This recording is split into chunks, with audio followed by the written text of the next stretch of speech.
नवरात्र का चौथा दिन जो तीसरे दिन से मिलता हुआ अब आगे की तरफ बढ़ रहा है, जो समर्पित है माँ दुर्गा के स्वरूप माँ कुष्मांडा के नाम।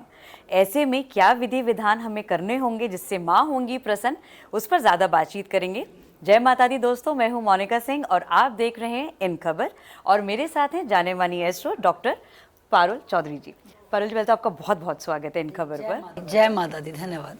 पर सबसे बड़ा सवाल तो जो हमारे दर्शकों के मन में है वो यही है कि अब क्योंकि तीसरा और चौथा दिन आपस में ये मिल चुके हैं, ऐसे में क्या कुछ खास होने वाला है या माता क्या लेकर आई अपने भक्तों के लिए? देखिए, अभी तो तीसरा नवरात्र है, लेकिन मैं आपको अगर पहले दिन से बताना चाहूँ तो पहले दिन ही माँ गजा की सवारी पर आई थी। हर बार माँ की सवारी अलग होती है। इस बार माँ की सवारी जो थी गजा की थी। तो जब माँ गज पे आती है यानी हाथी पे आती है और हाथी पे ही माँ प्रस्थान कर रही हैं, जा भी उसी पे रही हैं, या पालकी भी बोल सकते हो या हाथी भी, तो दोनों ही हैं। तो दोनों शुभ माने जाते हैं, चाहे हमारे देश और दुनिया के लिए हो, चाहे हमारे घर की समृद्धि हो, चाहे हमारी पर्सनल लाइफ की हो। तो हमारी हर चीज़ इस टाइम पे नवरात्र में, जैसे इतनी नेगेटिविटी लास्ट हमने सूर्य ग्रहण तक ली है, लास्ट संडे तक हम लोग ले रहे थे, माता ने आके खुशहाली कहीं ना कहीं करी है। देखिए, सुख समृद्धि आती जब भी माँ गजा पे आती हैं, उसके बाद हमारी वेल्थ बढ़ती है, हमारा एग्रीकल्चर में तीव्रता आती है, बढ़ता है। अभी जैसे कृषि आपने देखा पंजाब में कितना डाउन गया है, बारिश आ गई है, बाढ़ आ गई, उसके बाद फ्लड्स आ रहे हैं। ये अभी बच्चा, अगर आप थाईलैंड बैंकॉक को देखो तो हाल कल बहुत बेहाल था वहाँ पे, लेकिन हम भारत में पूजा अर्चना करते रहते हैं, हमारी माता रानी आई हैं तो हमें कुछ ना कुछ ज़रूर इस बार देने वाली हैं, चाहे वो बारिश से रिलेटेड हो, वेदर चेंज हो, क्योंकि शारदीय नवरात्रे हों या फिर हमारे दो चार नवरात्रे आते हैं। एक तो गुप्त नवरात्रे 2 होते हैं और 2 होते हैं हमारे जो फिजिकली हम नवरात्रे रखते हैं, मीन्स जो गृहस्थ जीवन वाले लोग नवरात्रे रख पाते हैं। तो ये जब जब नवरात्रे आते हैं ना, मौसम चेंज ज़रूर होता ही होता है। एक आते हैं गर्मी जा रही है, दूसरे आ रहे हैं सर्दी आ रही है, तो मौसम का जो चेंज होता है ना, वातावरण जब भी चेंज होता है, और साइंस भी इसको एक्सेप्ट करती है। वातावरण के साथ साथ आपको नवरात्रों के मतलब पूजन भी करना चाहिए और साथ साथ बॉडी को डिटॉक्स कीजिए, व्रत रखिए।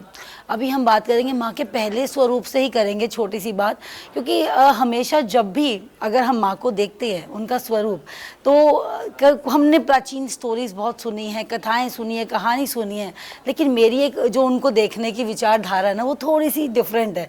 क्योंकि मुझे लगता है वो जो 9 दिन है ना, माँ की और वुमेन्स की एक साइकिल चल रही है, लाइफ साइकिल। अगर आप देखो पहले दिन से 9वें दिन तक कंप्लीशन दिखाता है माँ का। पहले दिन, हाँ जी, थोड़ा ये हमारे दर्शकों को आप बताएं, कंप्लीशन कैसे? शैलपुत्री का होता है, यानी कि पर्वतराज की बेटी, शैल की बेटी, तो वो छोटी सी एक पुत्री है, कन्या है।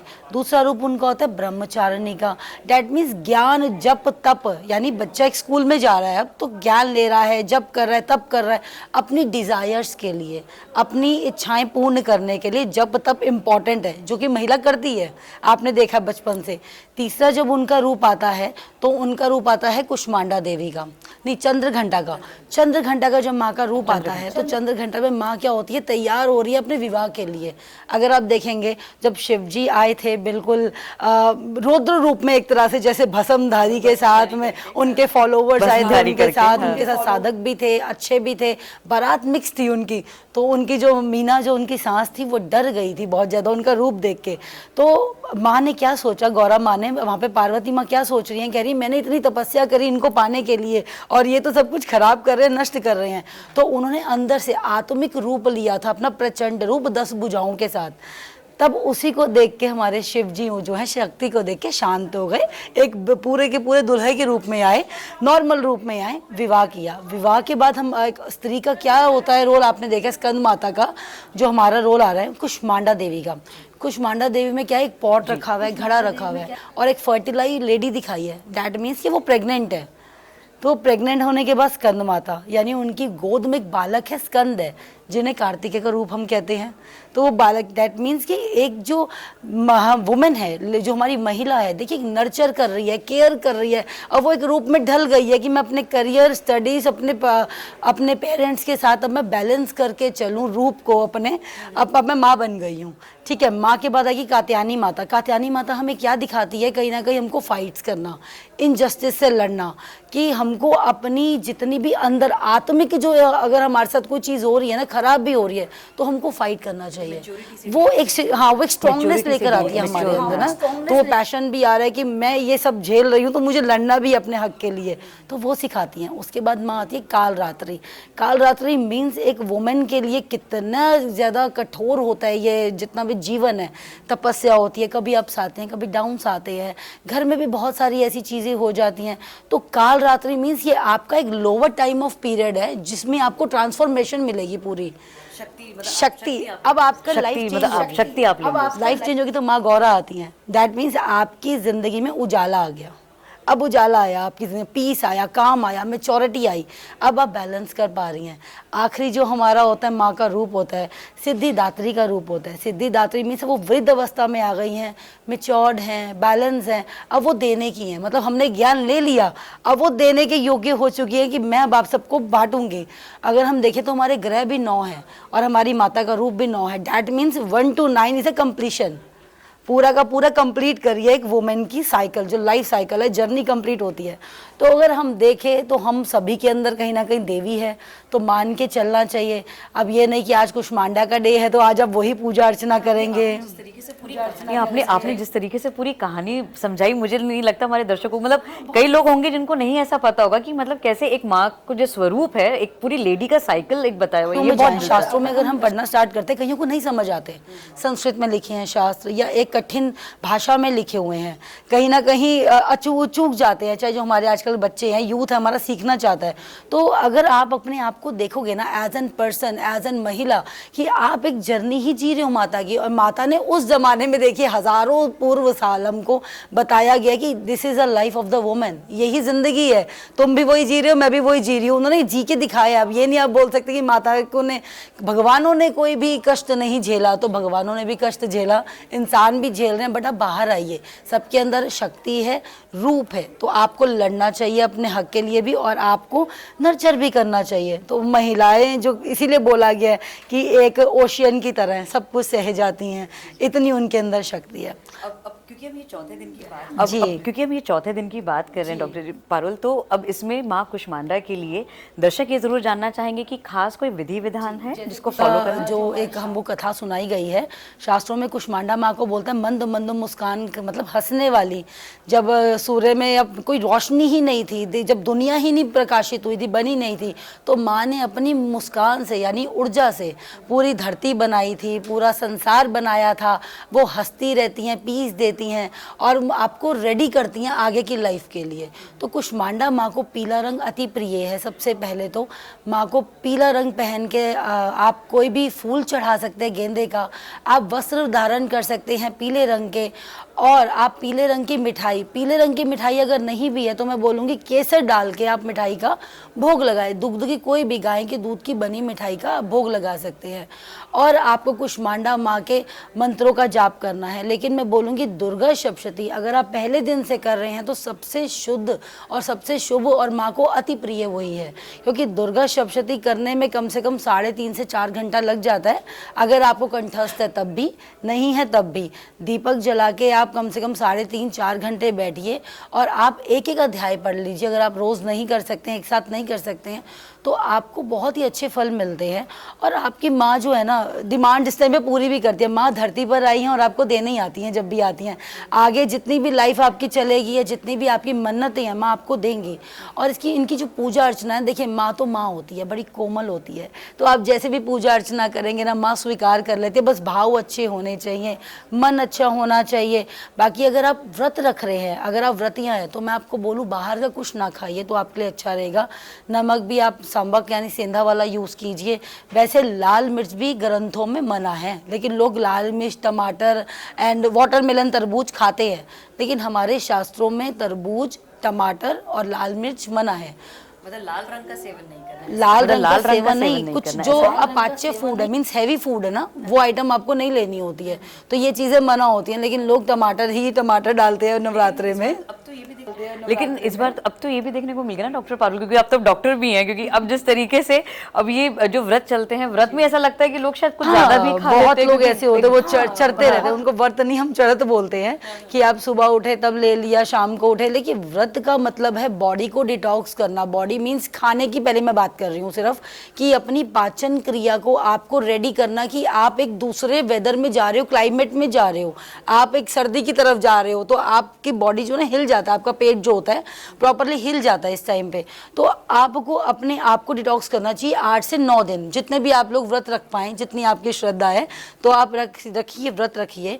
और साथ में डिहाइड्रेट ना होने दीजिए, पानी पीजिए। लेकिन लोग ना सब कुछ ही, चाट भी चल रही है, पकौड़े भी चल रहे हैं, बाहर भी चल रहे हैं, वेफर्स भी चल रहे हैं, घर में भी है, बाहर भी है, स्टिल वो बोलते हैं अरे हमने व्रत रखा हुआ है, हम बीमार है। ऐसा व्रत लगता नहीं है, मैं सच्ची बताऊं तो, क्योंकि व्रत में एक टाइम का खाना खाते हैं, कुछ लोग एक टाइम भी नहीं खाते हैं। अगर आप मुझसे पूछो तो मैं एक टाइम भी नहीं खाती हूँ आज भी, और मैं शायद मैं 4 साल की उम्र से रखती आ रही हूँ। जब मैं 4 साल की थी तो एक टाइम वो था कि हम एक लॉन्ग पे भी रखा करते थे, अब एक लॉन्ग पे हम नहीं रख पाते हैं। नहीं पाते नहीं, कई सारी मिसकंसेप्शंस भी हैं कि कुछ लोग ऐसे अपने कन्वीनियंस के हिसाब से फॉलो करते हैं। आप उन लोगों को अगर बता पाएं कि असली व्रत का मायने क्या है, और क्या हमें रेसिपी है जो फॉलो करनी चाहिए, मर्जी से मैं बोलूंगी ना कीजिए, ठीक है। रीत रिवाज एक अलग होते हैं सबके, लेकिन खान पान जो हमारे शास्त्रों में मना है वो मना ही है। अगर आप सुबह उठ रहे हैं, पहले तो गंगा जल से सफाई कीजिए, अपने घर की छिड़काव कीजिए। अगर आपने जौ बोए हैं तो उसको जल दीजिए। अगर आपने घट स्थापना करी है तो आप उसकी भी पूजा अर्चना कीजिए।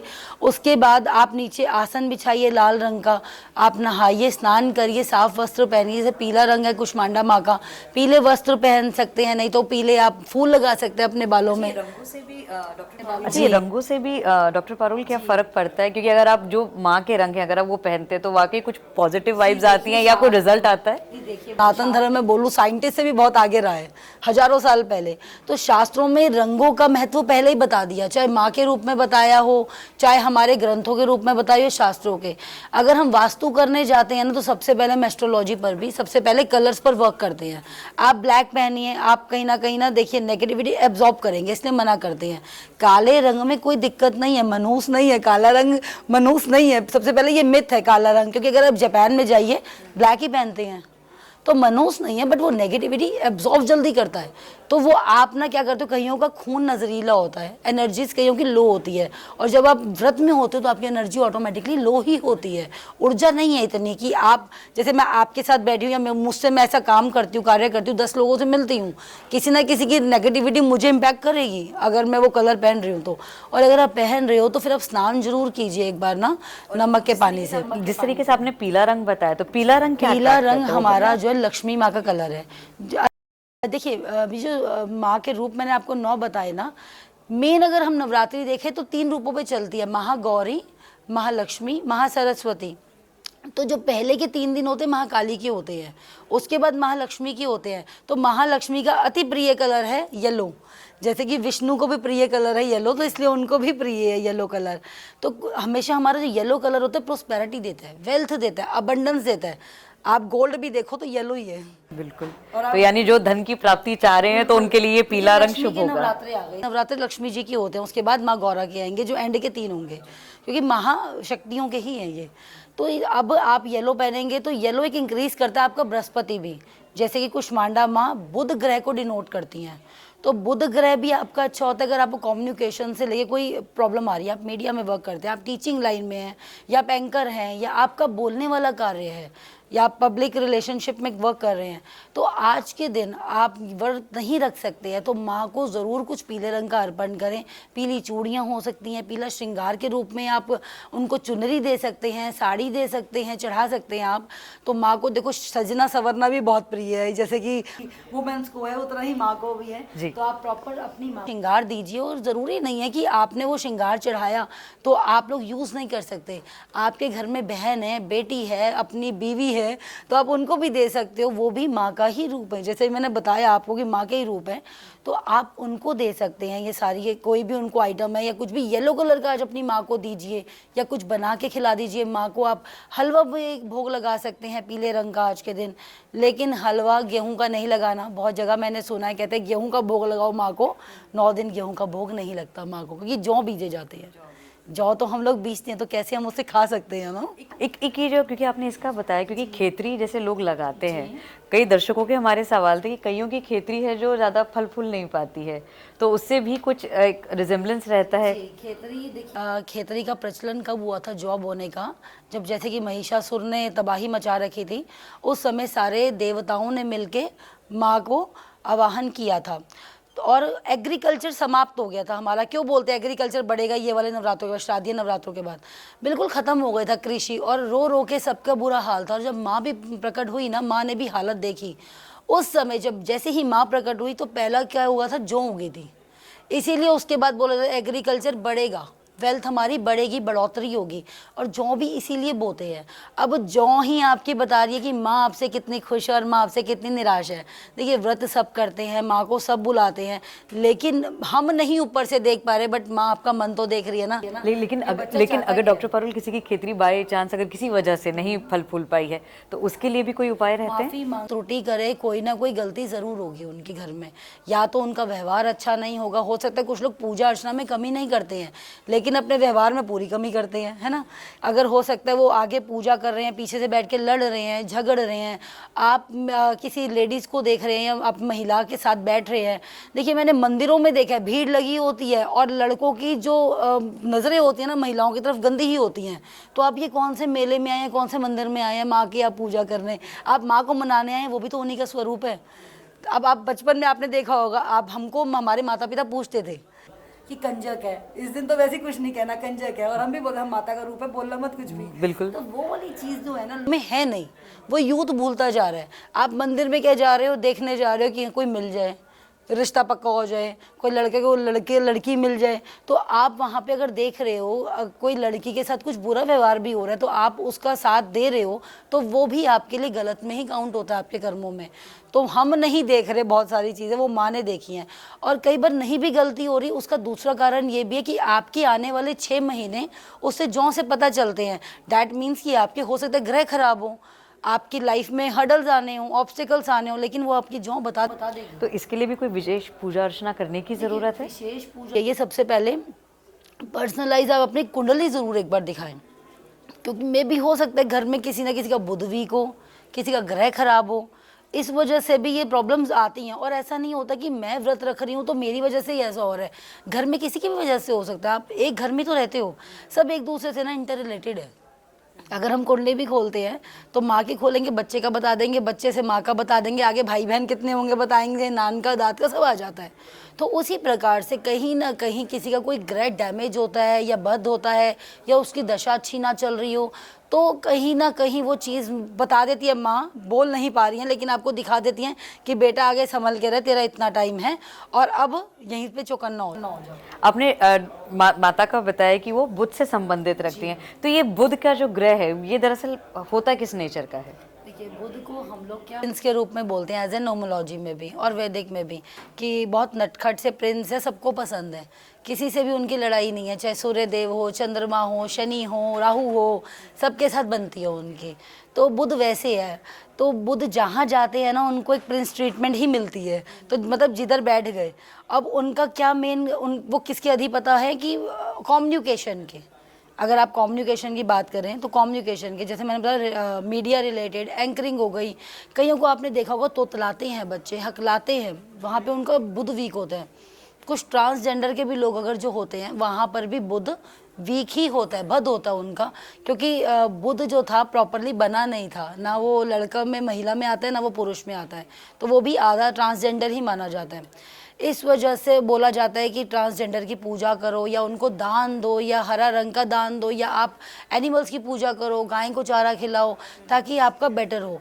और बुध कैसे अगर आपका वीक है, आपको देखना है तो घर में तुलसी नहीं पनपेगी, वहाँ वो बार बार सड़ जाएगी, आप जितनी मर्जी बार ले आओ आपको पता चल जाएगा। आपकी बात में कोई अट्रैक्ट ही नहीं होगा, आप कुछ बोल रहे हैं सामने वाला कन्विंस ही नहीं हो रहा, भले ही आपका काम है ये वाला कि मुझे पब्लिक डीलिंग करनी है, सामने वाला कन्विंस नहीं होगा और साथ वाला बहुत सारे डील्स कर रहा होगा।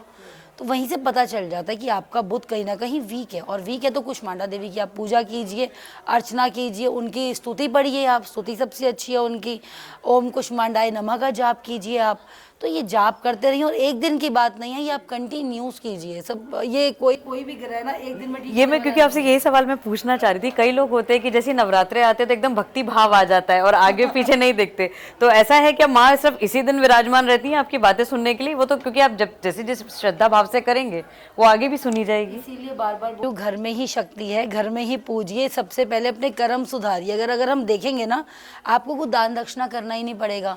ज़रूरी नहीं है कि आप भोग चढ़ाएंगे तभी माँ खुश होगी। माँ क्या देख रही है? आपके इमोशंस, आप क्या किस भाव से उनको बुला रहे हो या उनकी पूजा कर रहे हो। अब क्यों बोला जाता है वृद्धों को भी कि आप कुछ मत कीजिए, आप बस मानसिक जाप कीजिए। तो मानसिक जाप भी उतना ही आपके लिए फ़ायदेमंद है जितना आप पूजा सामने बैठ के कर रहे हैं। लेकिन पूजा में आपका मन कहाँ है, ये भी तो डिपेंड करता है ना। अब मैं सोच रही हूँ मुझे पार्टी में जाना है 10 दिन के बाद, और मैं वहाँ बैठ के पूजा कर रही हूँ कि 10 दिन की पूजा है, मैं कर लूँ, तो वो चीज़ें बिल्कुल भी रिलेट नहीं करती है। वो बेकार है, आपका व्रत रखना मत रखो। जैसे लोग होते हैं प्याज बंद कर देते हैं, 10 दिन में प्याज खाना है। कईयों को कुछ और भी चीज़ें खानी पीनी होती हैं, तो वो चीज़ें भी उनको होती है 10 दिन की। अभी नवरात्रे है। देखिए कुछ लोगों में अगर मैं बताऊँ ना, कम्युनिटी में पंजाबी इसमें बहुत ज़्यादा रिचुअल्स नहीं होते हैं, to be very very honest नहीं होते हैं। उनको लोग बोल देते आप ऐसे हैं वैसे, हाँ उनकी कम्युनिटी में नहीं होते, उनके में व्रत होते हैं, माता रानी आई, ऐसा नहीं है कि प्याज बंद हो गया, हल्दी बंद हो गई, वो लोग नहीं करते हैं। वो लोग अपने हिसाब से पूजा करते हैं कि मन के बहुत साफ़ होते हैं वो लोग, तो वो साफ़ होने की वजह से वो पूजा अर्चना पूरी करते हैं, भाव से ही करते हैं। इसका मतलब ये नहीं कोई त्रुटि हो रही है तो आप माफ़ी मांग लीजिए। क्योंकि नवरात्रि तो जो सेलिब्रेट करते हैं मेरे ख्याल से हर राज्य में, अगर नॉर्दर्न इंडिया की बात करें, हर जगह अलग अलग तरीके से सेलिब्रेट किया जाता है। जैसे कलकत्ता अगर आप जाएंगे, हमारे यहाँ पे कितना सात्विक भोजन चढ़ाया जाता है बिल्कुल नवरात्रि का। अगर आप कोलकाता में जाएंगे, दुर्गा माँ तो उनकी बेटी का स्वरूप है, वहाँ पे तो मांस मच्छी का भोग लगता है, वहाँ पे तो पूरा हर चीज़ प्रॉपर लगती है, क्योंकि उनकी बेटी घर पे आई है। और वो सप्तमी अष्टमी नवमी सबसे बड़ी करते हैं, दशमी में उनको विदाई देते हैं। और वो कहते हैं कि माँ के साथ साथ शिव जी भी पीछे पीछे आ जाते हैं, और वो अपने 4 बच्चे लेकर आती हैं। 2 तो उनके बच्चे जो हैं अशोक सुंदरी और कार्तिकी होते हैं, और साथ में गणेश जी उस समय नहीं जाते हैं, क्योंकि वो और जैसे दिवाली वगैरह है, और वो अपने मीन्स अपने आसन में उस टाइम पे देख रहे हैं ऊपर बैठ के, वो जाते नहीं हैं। तो 2 और जो महा सरस्वती होती हैं, साथ में उनके माँ काली होती है, ये उनके बच्चों के रूप में ही गिनी जाती हैं। और पीछे पीछे कहते हैं शिव जी उनके चले जाते हैं। तो उनका पूरा परिवार आया है, सह परिवार आया है वो। तो जब बेटी आती है घर में तो कैसे होती है उनकी आओ भगत, उसी प्रकार से वो करते हैं। 10वें दिन नाव में उनको भेज देते हैं कि माँ कैलाश में वापस जाइए, अपने घर में जाएंगी, विराजमान होंगी, अब देश दुनिया का ध्यान रखें। तो उसी प्रकार से वो मांस मच्छी भी चढ़ाते हैं। तो आप किसी को जज नहीं कर सकते। अगर हम अहमदाबाद गुजरात की साइड पे जाए, वहाँ पे डांडिया खेला जाता है, नाचा जाता है। उनके लिए जो डांडिया है वो क्यों है, डांडिया से वो कहते हैं राक्षसों का संहार होता है, वो इसलिए करते हैं। मीन्स नेगेटिविटी हम बजा रहे हैं ना, तो जा रही है, और जो उनका नृत्य है जो करते हैं उससे मीन्स हमको प्रोटेक्शन मिल रही है नेगेटिविटी से, हम राक्षसों से अपनी आपको बचा रहे हैं। तो सबके अलग अलग रिचुअल्स हैं, आप जज नहीं कर सकते उस पर। बट स्टिल जो शास्त्रों में मेंशन है चीज़ें, वो तो प्रॉपरली आपको सात्विक भोजन ही बोला गया है, या फिर फलाहार। अगर आप कुछ ना अगर आपको मिल रहा हो तो माँ को आप फल का भी भोग लगा सकते हैं। और फल में भी रोज़ अगर कुछ नहीं मिला तो केला हर जगह मिलता है, केला आप ज़रूर लगा सकते हैं। एक कहते हैं कि केला बहुत प्रिय है, बहुत प्रिय है, अनार बहुत प्रिय, और अनार तो हमारा मंगल भी ग्रह अच्छा करता है। तो आप ये सब चीज़ें चढ़ा सकते हैं। अब मैंने बुध की बात की कुष्मांडा माँ के लिए। अब ये नहीं कि बृहस्पति माँ को पीला रंग पसंद है तो लोग बोलेंगे बृहस्पतिवार उनका अच्छा हो जाएगा या बृहस्पति देव अच्छे हो जाएंगे। नहीं, आप माँ को चढ़ाएंगे पीला ही, लेकिन भोग में आप केला ही चढ़ाएंगे। ये नहीं है कि आप कुछ ग्रीन लाके माँ को चढ़ा रहे हैं। बाकी कुछ नहीं मिल रहा तो देखिए भाव भी हैं, और आप हलवा भी बना सकते हैं, और आप चीनी का भोग भी लगा सकते हैं। वो तो आपके भाव पे डिपेंड करता है। लेकिन पूजा अर्चना हमेशा सात्विक तरीके से करेंगे ना आप, उसका फल दुगना ही होता है, हर चीज़ का दुगना फल होता है। करने के लिए बहुत बहुत शुक्रिया डॉक्टर पारुल, क्योंकि जिस तरीके से आपने सारी कहानी बताई, उम्मीद है हमारे दर्शकों को भी बहुत इंटरेस्टिंग तरीके से आपने सारा साइकिल समझाया है। तो ऐसे करें आप माँ कुष्मांडा को प्रसन्न, और किस ग्रह से वो ताल्लुक़ रखती है वो तो आपने जाना ही, लेकिन कौन सी फील्ड से वो ताल्लुक़ रखती है, किस फील्ड के लोगों को वो ज़्यादा फ़ायदा पहुंचाती हुई भी नज़र आएंगी। अगर वो कमी है तो उसको ज़रूर पूरी करें, माँ कुष्मांडा का ज़रूर आप पूजा करें, ताकि आगे आपके जीवन में सुख समृद्धि बनी रहे। कुछ ऐसे ही और दिन माँ के और कैसे होंगे, कुछ विशेष बातें हम करते रहेंगे। तब तक के लिए जय माता दी।